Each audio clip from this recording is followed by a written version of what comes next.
Hello and welcome to all of you. आप सभी लोगों का स्वागत है। काफ़ी सारे बच्चे परेशान हो रहे हैं कि सर एग्ज़ाम आ रहे हैं, सीएफआर की तैयारी कैसे करें, समझ नहीं आ रहा है। ऐसे लग रहा है कि तैयारी हो नहीं पाएगी और ऐसा लग रहा है कि अब हमें गिव अप कर देना चाहिए और शायद अगले अटेम्प्ट की तैयारी कर देनी चाहिए। हमारे पास शायद अब उतना समय नहीं बचा है, हम पढ़ने में लेट हो गए हैं।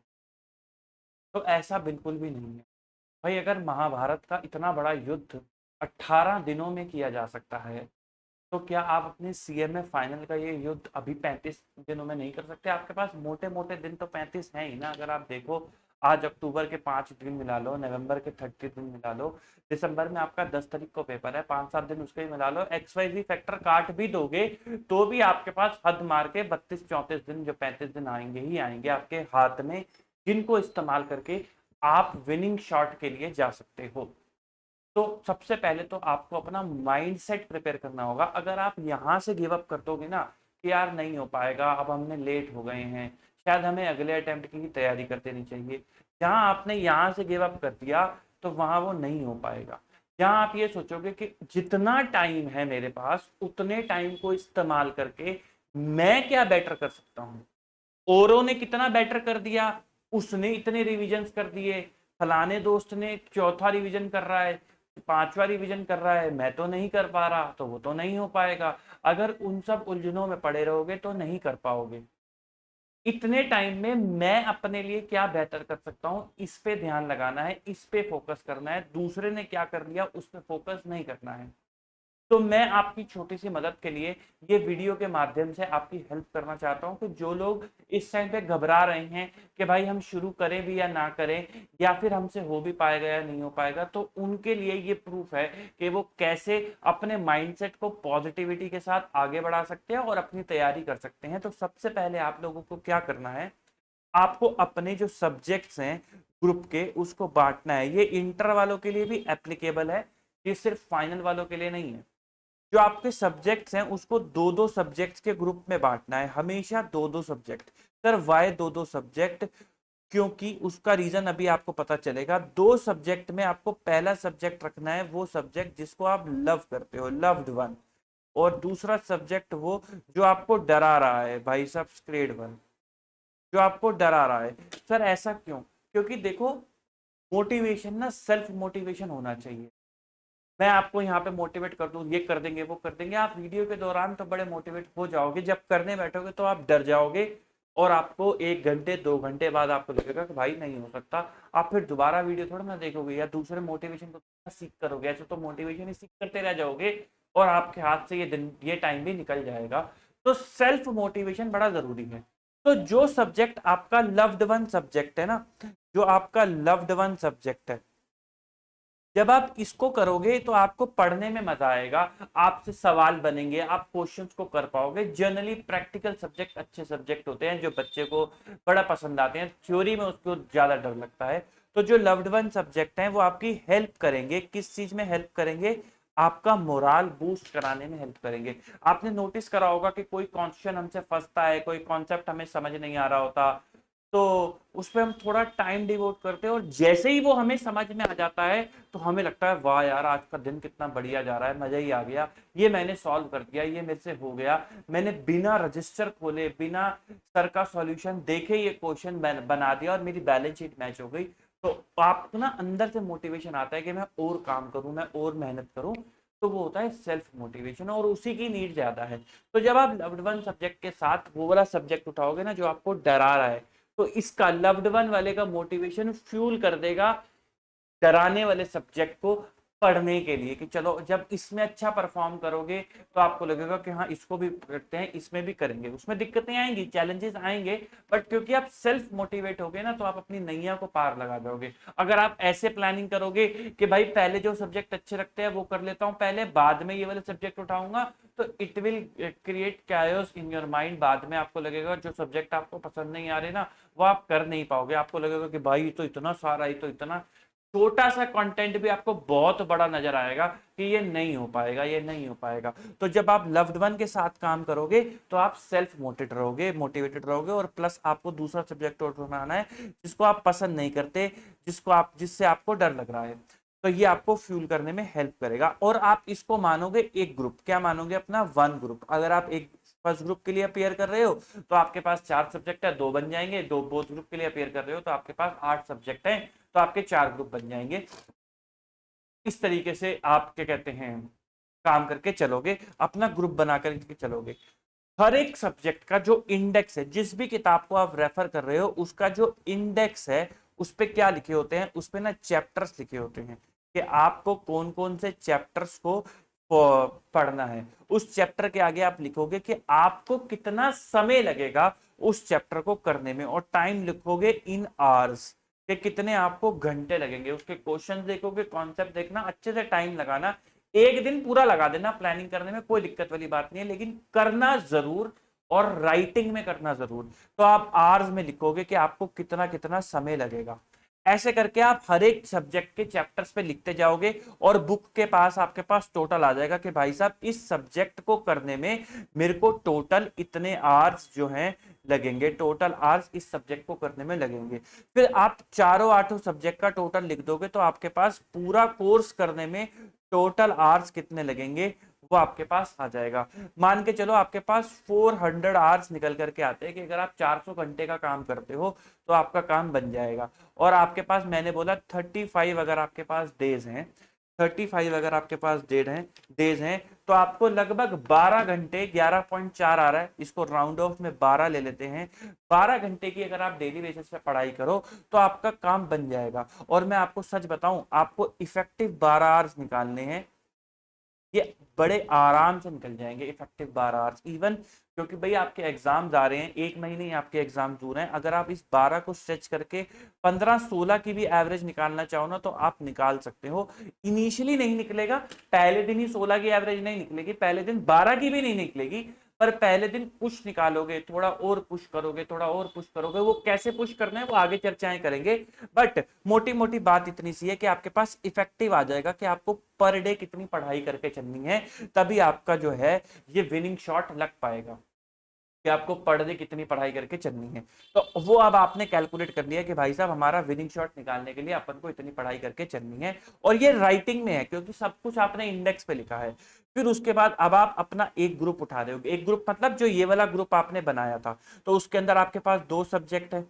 दोनों सब्जेक्ट के इंडेक्स पे आवर्स लिखे हुए हैं कि मुझे पूरा सब्जेक्ट करने में टोटल कितने आवर्स लगेंगे, क्योंकि हमने यहीं से अपना काम शुरू करा था। तो आपके पास दोनों सब्जेक्ट के पास आवर्स लिखे हुए हैं कि इसको खत्म करने में कितने घंटे लगेंगे, इसको खत्म करने में मेरे को कितने घंटे लगेंगे। अब आपको डेली बेसिस पे प्लानर बनाना है। ये तो था आपका विजन कि भाई साहब पूरा कोर्स कैसे कंप्लीट करना है।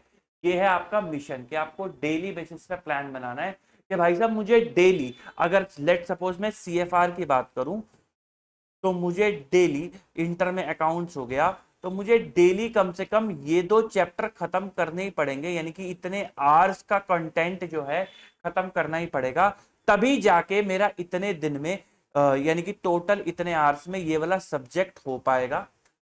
और अगर ये वाला सब्जेक्ट इतने आवर्स में हो पाएगा तो यहाँ पे टिक लग जाएगा, और ऐसे ही आपके बाकी सब्जेक्ट भी होने लग जाएंगे, एंड इवेंचुअली आप अपना कोर्स जो है वो कंप्लीट कर जाओगे, रिवीजन आप अपनी कंप्लीट कर जाओगे। इस तरीके से आप प्लान करोगे। जब आप डेली बेसिस के ऊपर अपना काम करोगे, जैसे आप पहले दिन बैठे और आपने इंडेक्स पे बना रखा है कि भाई साहब एफआर करने में मुझे लेट सपोज 70 आवर्स लगेंगे। 70 आवर्स वैसे मैं ज्यादा बोल रहा हूँ लेकिन इतने लगेंगे नहीं, 50 to 60 आवर्स आपको लगेंगे। अगर मैं करेक्ट फिगर बोलूँ तो आपको 50 to 60 आवर्स आपको लगने चाहिए। मैं 55 ले लेता हूँ एवरेज में। आपने देखा कि भाई 55 घंटे लगेंगे। अब इस 55 घंटे के अंदर कंसोलिडेशन को आपने दे रखे हैं 8 घंटे, कंसोलिडेशन को आपने दे रखे हैं 8 घंटे, और आप अकाउंट जो पढ़ रहे हो इस 12 घंटे में 8 घंटे ही लेट सपोज पढ़ रहे हो, तो आपको पता है कि भाई आज कंसोलिडेशन खत्म करके ही उठना है। 103, 110 एसोसिएट जेवी सब खत्म करके उठना है, क्योंकि ये खत्म ना हुआ तो अपना टारगेट डिले हो जाएगा। तो ये आपको पुश करेगा। अभी क्या है ना, अभी हम ओपनली चल रहे हैं। ओपनली चलने का मतलब क्या है, अपन को क्या लग रहा है, अपन को लग रहा है हाँ कर लेंगे, एफआर आज कर लेंगे, हाँ 3 बैठ जाएंगे, 2 की जगह 3 बजे बैठ जाएंगे। माइंड में ना टाइमलाइन नहीं है कि 2 बजे बैठना है तो बैठना ही है, 1:30 बजे लंच ब्रेक लेना है तो 1:30 बजे ही लंच ब्रेक लेना है। तो इस वजह से अभी चीजें स्केटर्ड हो रखी हैं, क्योंकि हमने टाइमलाइन डिसाइड नहीं करी है। तो जब आप ये टाइमलाइन डिसाइड कर लोगे ना, तो आपका माइंड आपको नॉक करेगा बार बार कि बेटा पढ़ ले, 3 बज गए, 3 बजे का टारगेट है, ना कंप्लीट हुआ तो फंस जाओगे। तो आपको बार बार नॉक करेगा, और पहले दिन जब आप बैठोगे पढ़ने, तो आपसे टारगेट अचीव नहीं होंगे, आपको लगेगा कि भाई नहीं हो रहा। उस टाइम पे आपको अपना हौसला बना के रखना है, क्योंकि स्टार्टिंग में जब आप बैठते हो पढ़ने, तो आप एक तुरंत 12 घंटे नहीं निकाल सकते। बाइक या कार जब आप ड्राइव करते हो, तो पहली बार में 5वां गियर डाल के उड़ा नहीं देते हो उसको, पहले पहला गियर ही डलता है, उसके बाद दूसरा, फिर तीसरा, ऐसे करके चीजें आगे बढ़ती हैं।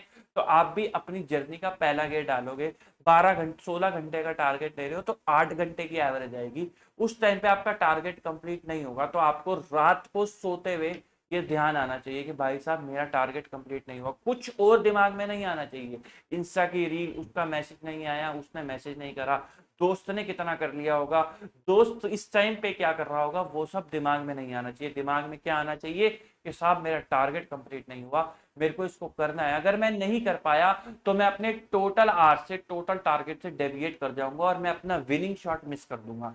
तो अपना विनिंग शॉट जो है वो मिस नहीं होने देना है आप लोगों को।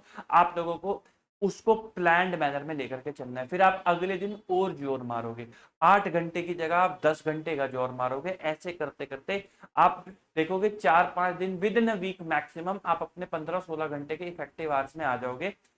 जो भी जब भी आप जोर मारोगे ना, लेट सपोज आपने पहली दिन 8 घंटे का टारगेट रखा और आपके जो प्लान थे वो कंप्लीट नहीं हुए, तो निराश नहीं होना है। आपको बोलना है कि मैं इसको कैरी फॉरवर्ड करूंगा। टैक्स में कैरी फॉरवर्ड करते हो ना, अकाउंट में बैलेंस बीडीसीडी करते हो, तो आप कहोगे कि ये बैलेंस क्लोज डाउन हो गया, ये बैलेंस ब्रॉट डाउन हो गया, अब आज के दिन मेरे को इसको भी करना है और टुडे टारगेट भी करना है, तो मैं देखूंगा कि मैं कितना कर पाता हूं।